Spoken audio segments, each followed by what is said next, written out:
Vamos verificar agora como se comporta a lâmpada incandescente quando o filamento está frio e também quando é submetido ao funcionamento normal, ou seja, acesa. Como sabemos, sobre a resistência dos materiais, podemos afirmar que quando um condutor ou resistência é submetido a um aquecimento, seu valor ôhmico aumenta consideravelmente. Vemos pela figura que a resistência da lâmpada fria ficará em torno de 13 ohms. Se aplicássemos sobre ela uma tensão de 110 volts eficazes, teríamos por cálculo simples uma corrente de quase 10 amperes, que daria uma potência total de quase 1000 watts. Mas como dissemos, ao ser aquecida, a resistência da lâmpada aumenta 8 a 10 vezes e daí passa a ter uma resistência maior que 100 ohms, que gerará na tensão de 110 volts uma corrente pouco menor que 1 ampere, determinando uma dissipação de potência em torno de 100 watts. Veja que ao desligar a lâmpada e medir sua resistência, no processo de resfriamento muito rápido, estava apresentando mais que 20 ohms e caindo até atingir novamente os 13 ohms.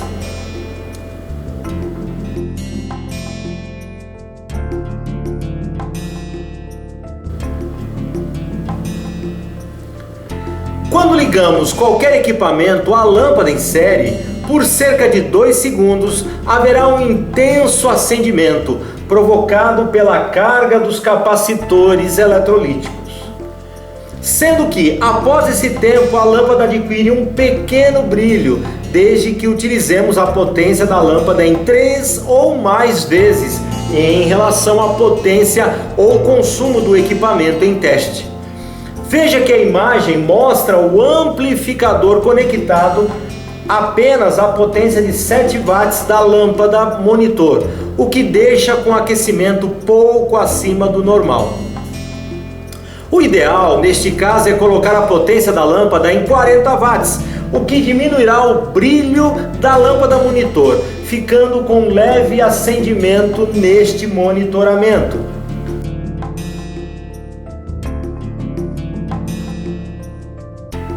Para que possamos fazer o ajuste de corrente de repouso e também a análise de defeitos, utilizaremos o amplificador montado no módulo 3 do curso de Eletroeletrônica da CTA Eletrônica, que pode ser visto nessa imagem.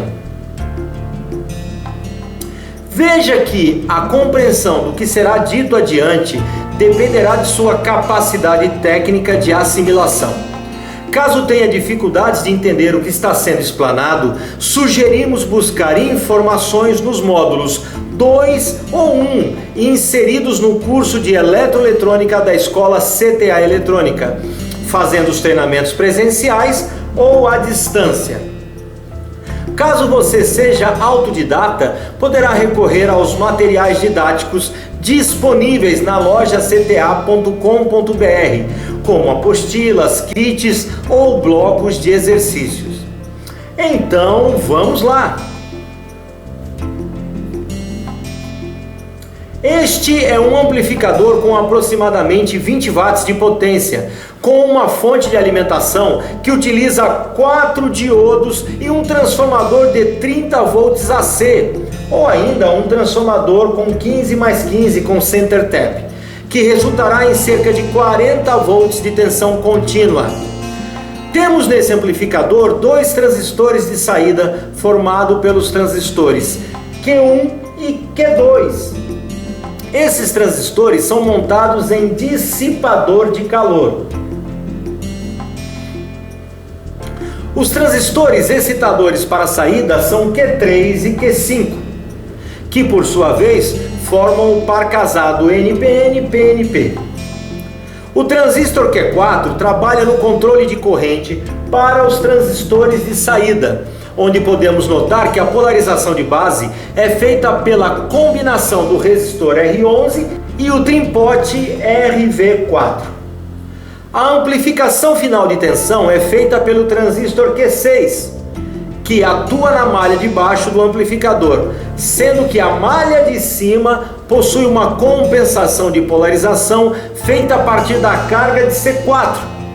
Podemos ver também nesse amplificador o transistor Q7, que trabalha como um pré-amplificador de sinal. Este recebe uma referência da tensão de saída proveniente da realimentação entre R15 e R16. A polarização de base desse transistor é feita pelo divisor resistivo formado por R17 e R18, sendo a tensão levada até a base pelo resistor R19.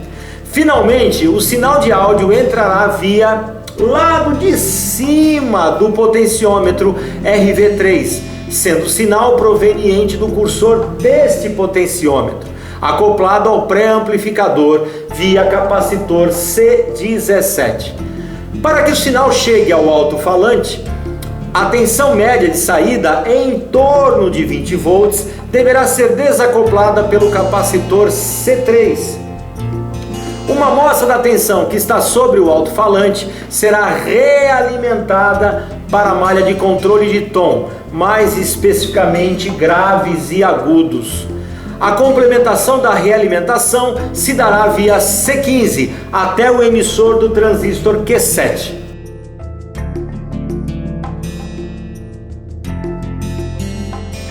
Vamos começar os procedimentos de ajuste conferindo a tensão de saída do amplificador e comparando-a com a tensão de alimentação. Veja que a tensão de saída deverá ser a mais próxima do meio VCC ou ter um desvio máximo de 10%, para mais ou para menos, que no caso será 22 volts, que está dentro do parâmetro aceitável.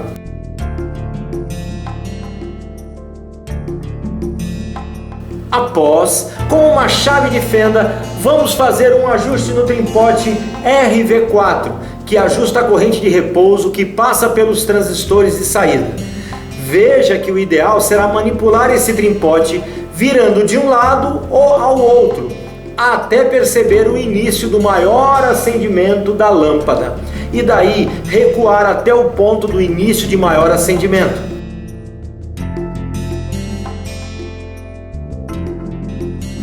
Agora vamos aproximar um pouco a câmera para vermos como a lâmpada monitor se comporta quando fazemos esse ajuste. Veja que após detectarmos o ponto de início de acendimento maior, devemos deixar a lâmpada ajustada como mostrado na imagem.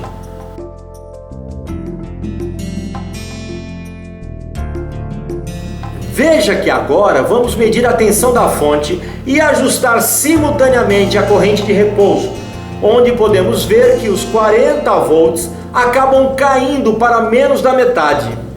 Veja que a tensão de meio VCC, que normalmente era de 22 volts, caiu para cerca de 10 volts com a corrente ajustada para um nível maior. Isso é uma das vantagens da lâmpada, pois está havendo uma corrente maior e esta poderia danificar os transistores de saída. Mas como houve uma considerável diminuição na tensão de alimentação, a corrente que passaria pelos transistores também cai consideravelmente, o mesmo ocorrendo com a potência dissipada. Sem a lâmpada em série, caso o trimpote seja ajustado para a posição em que houve um grande acendimento da lâmpada, os transistores de saída serão danificados em cerca de 3 segundos por calor excessivo.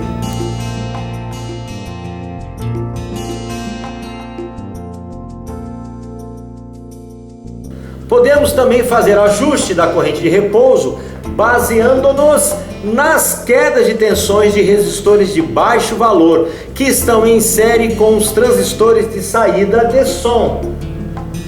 Assim, vemos na figura que uma queda de tensão abaixo de 50 mV praticamente não há acendimento da lâmpada, Mas veja que, dependendo da posição do ajuste, a queda de tensão pode chegar a ser maior que 0,5 volts com a lâmpada e muito maior sem ela.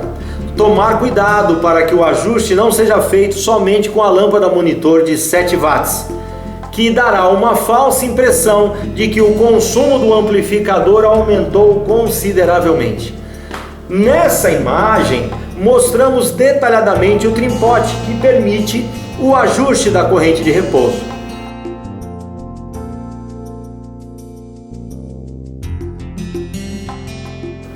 Agora, passaremos à visualização da distorção cruzada, muito conhecida por crossover distortion. E para isso necessitaremos de um gerador de funções, com um sinal de 1 kHz ou outra frequência, sendo que o nível de saída do amplificador deverá ser ajustado para uma baixa potência. Veja que a visualização é feita com 500 mV por divisão.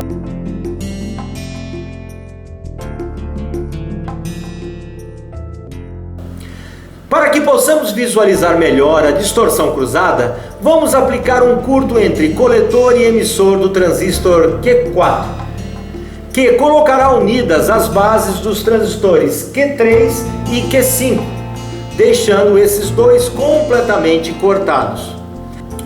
Quando fazemos isso, além da distorção cruzada, poderão aparecer sinais de alta frequência sobre nosso sinal de 1 kHz.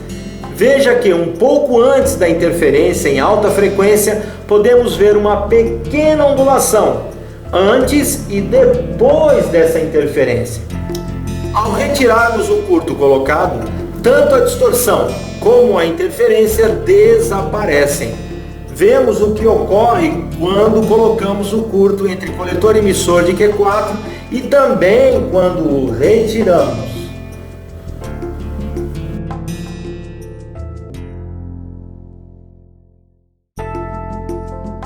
Agora vamos passar para a análise de ajustes gerais com a lâmpada, utilizando um amplificador profissional de 600 watts RMS.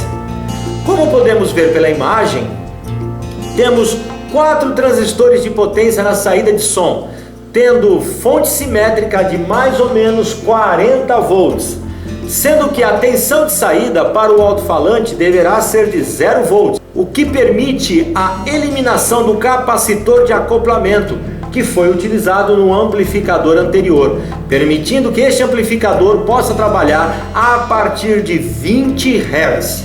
Essa configuração de saída é chamada de half bridge ou meia ponte. O transistor que fará o controle da corrente de repouso será Q7, sendo sua polarização ajustada por VR2. O sinal de áudio que está na entrada do amplificador será amplificado por Q2, que enviará esse sinal para a base de Q5, que através de seu coletor atinge as bases dos transistores Q9 e Q8, incumbindo-se Q9 da amplificação do semiciclo negativo do sinal e Q8 do semiciclo positivo. O transistor Q1 é o responsável pela estabilização da tensão de offset por temperatura ambiente e o transistor Q3 faz a compensação da realimentação negativa juntamente com Q4. Veja que uma variação no cursor de VR1, que é o ajuste de offset para a esquerda, irá polarizar mais o transistor Q2, subindo sua tensão de coletor, e menos o transistor Q3, caindo sua tensão de coletor. Com isso haverá maior polarização de Q5, que fará a tensão de coletor deste cair, caindo também a tensão de saída de som abaixo de 0 volts. Para definir melhor os ajustes da tela, vemos o VR1, que fará a alteração da tensão de saída para que possa ficar com 0 volt, e o VR2, que fará o ajuste de corrente de repouso ou quiescente dos transistores de saída.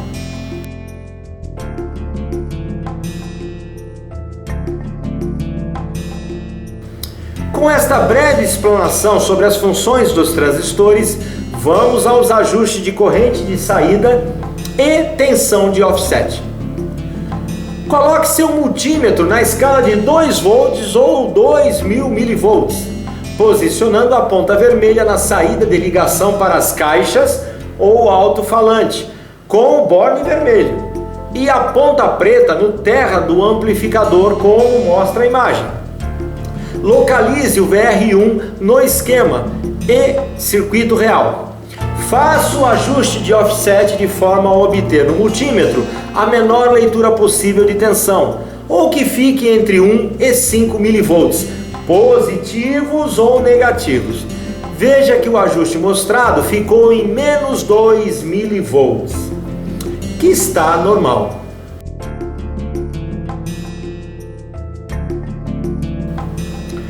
Passamos agora para o ajuste de corrente de repouso neste amplificador, que pode ser feito com a lâmpada em série ou por queda de tensão em resistores de baixo valor.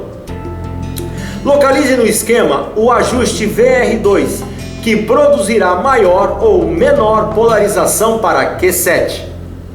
Agora, veja o que ocorre com o acendimento da lâmpada monitor. A potência está ajustada para 40 watts. À medida que a corrente de repouso é alterada, há uma pequena variação na tensão de saída medida no multímetro. Faça o ajuste da mesma forma que foi feito para o amplificador de menor potência, procurando o menor ponto de brilho da lâmpada, achando o ponto onde começa a aumentar o acendimento, recuando um pouco e deixando ajustado assim.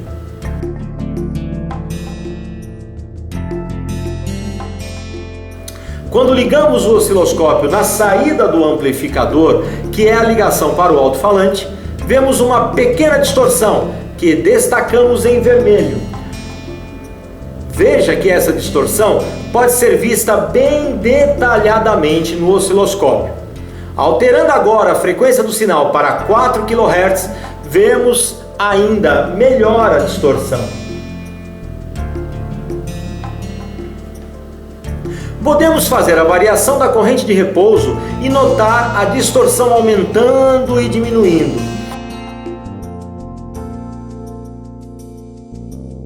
Veja que da mesma forma que fizemos para o amplificador de menor potência, a observação detalhada do acendimento da lâmpada monitor nos dará o ponto exato do ajuste da corrente de repouso, evitando aquecimento excessivo.